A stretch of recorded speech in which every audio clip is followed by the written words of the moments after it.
कृष्णको द्वारका गमन, बलरामको विवाह।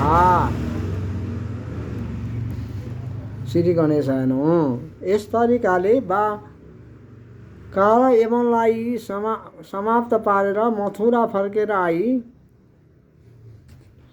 म्लेच्छ समार गरेर धेरै धन लिएर द्वारिकातिर लागिरहेका थिए।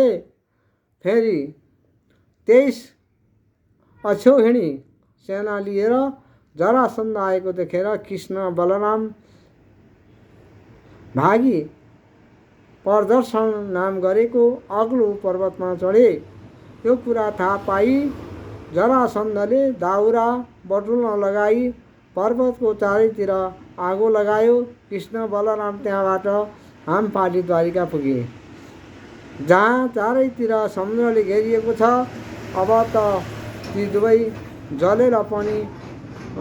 जलेर मरे भन्ने ठानी जरासन्ध घर फर्कियो।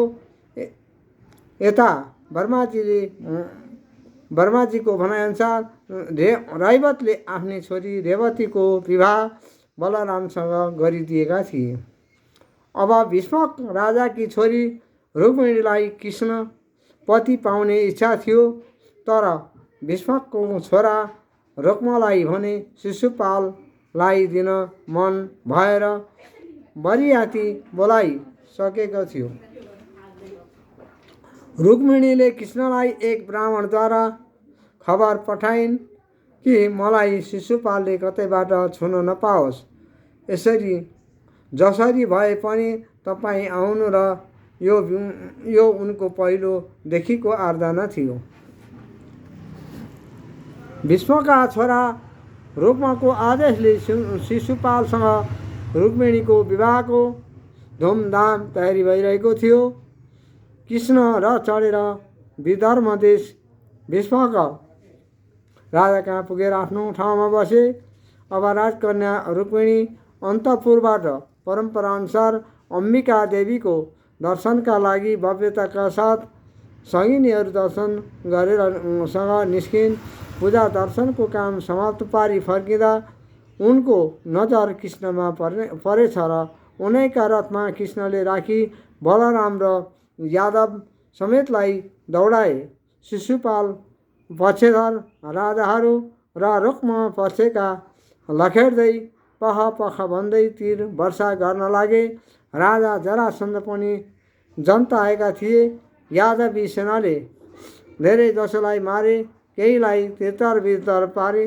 बाँकी सबै फर्केपछि रुक्म रिसाउँदै भन्छ, बहिनी रुक्मिणी फिर्ता गराएरै छाड्दछु, नत्र घर फर्कने छैन भन्दै प्रतिज्ञा गरी आफ्नो बाहुबलको साथ रथ दौडाई पख भन्दै भगवानसम्म पुग्यो।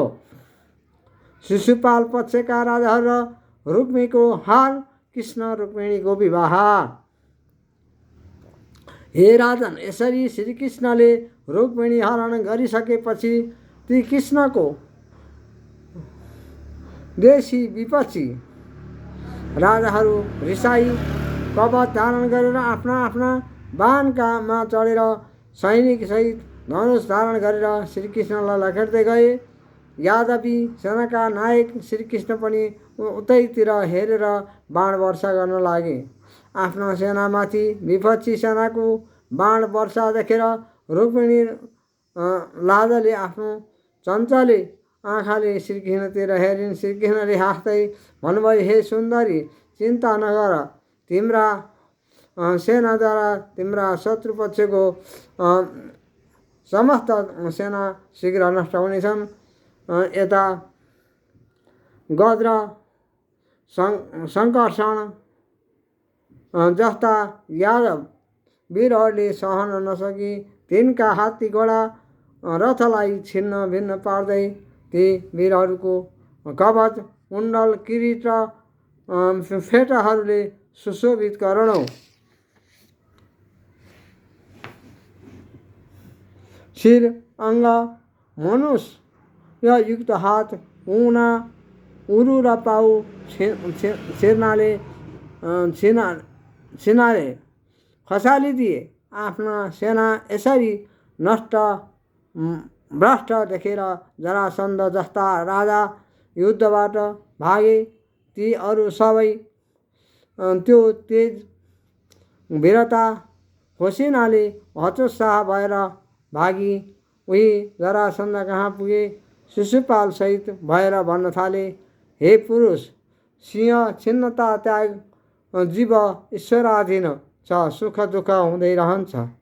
जरासन्ध भन्छ, हेर यिनै कृष्णले 23 अक्षिणी सेना सहित मलाई युद्धमा 17 पल्ट पराजित गरे। 18औं पल्टमा मैले जितेथेँ। यसैले म न कहिल्यै सो गर्दछु न म हर्ष नै मान्दछु। यति बेला हामीले हारेका छौँ, किनकि यो सबै समय अनुकूलको खेल छ। अरू र राजाहरू त सबै घर फर्किए, तर कृष्ण द्रोही रुक्मी भने सबैको सामुन्ने प्रतिज्ञा गर्दै भन्छ, कृष्णलाई मारेर मेरी बहिनी रुक्मिणी फिर्ता नगरी मेरो पुरी कुण्डिनपुर फर्किन्न भन्दै रथमा बसी कृष्ण गएतिर दगुर्यो। कृष्णलाई पर्खी पर्खी भन्दै हकार्न लाग्यो। कागले जसरी हबी चोर्छ त्यसै गरी मेरी बहिनी चोरेर ल्याइस्। हे दुष्ट, त धेरै मायावी पनि छस्, कपट युद्ध गर्छस् भन्दै हेर्थ मेरो बाणले त मरेर भुइँमा नढल्दै यी बालिका मेरी बहिनीलाई छाडिदे। यति आक्षेप सुनेपछि श्रीकृष्णले मुसुक्क हाँसेर अन्तर्यामी प्रभुले रुक्मिणीले वर्षाएका धनुष काटेर उसलाई घायल पारिदिनुभयो। हरिले आफ्ना बाणद्वारा त्यसका रथ घोडा सारथी रथको ध्वजा काटिदिनुभयो।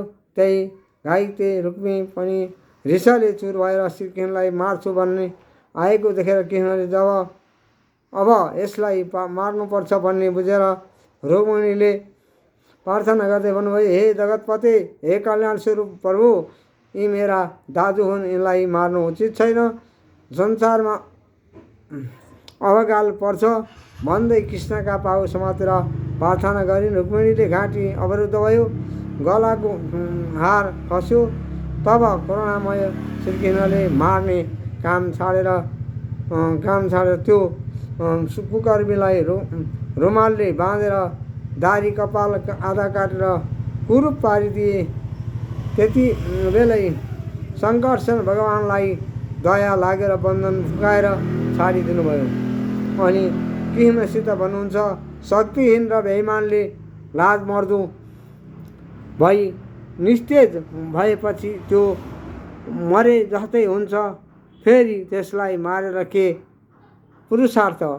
उता जसको तेज र सेना नष्ट भई प्राण मात्र बाँकी थियो, त्यो रुक्मीले आफू साह्रै बेइज्जत र कुरूप भएकाले लाजले प्रतिज्ञा असफल भएकाले आफ्नो देश कुण्डिनपुर जान चाहेन र त्यहीँ बस्नको निम्ति एक मोजकट नामको नगर बसायो। यस्ता प्रकारले श्रीकृष्णले राजा भीष्मककी छोरी रुक्मिणीलाई आफ्नो नगर ल्याएर विधिपूर्वक विवाह गरे। इति स्कन्धे पुराणे केदारखण्डे पौषमासे आज कृष्ण र बलरामको विवाह समाप्तम। हरि हरि हरि ओम तसत् तसत् हरि ओम तसत् हरि ओम तसत् हरि ओम तसत् तसत् तसत् विष्णु विष्णु ओम विष्णु हरि ओम तसत् तसत्।